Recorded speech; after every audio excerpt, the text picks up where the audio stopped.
புத்தகம் 6ஆம் அதிகாரம் 34 தொடங்கி 44 முடிய. அவர் கரையில் இறங்கிய போது பெருந்திரளான மக்களை கண்டார்.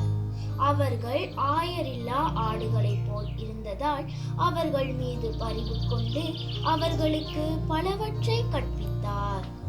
இதற்குள் நெடுநேரமாகிவிடவே சீடர் அவரிடம் வந்து, இவ்விடம் பாலை நிலமாயிற்றே, ஏற்கனவே நெடுநேரம் ஆகிவிட்டது.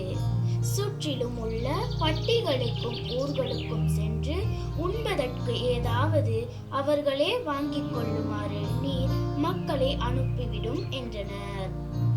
அவர் அவர்களிடம், நீங்களே அவர்களுக்கு உணவு கொடுங்கள் என்று பதிலளித்தார்.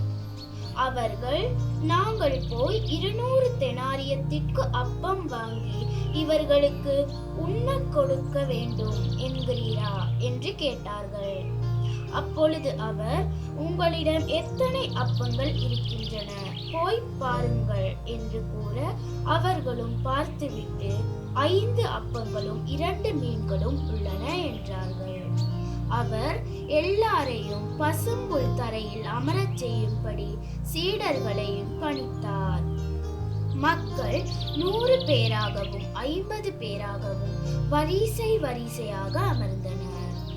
அவர் அந்த 5 அப்பங்களையும் 2 மீன்களையும் எடுத்து வானத்தை அண்ணார்ந்து பார்த்து கடவுளை போற்றி அப்பங்களை பிட்டு அவர்களுக்கு பரிமாறுவதற்காக தம் சீடரிடம் கொடுத்தார்.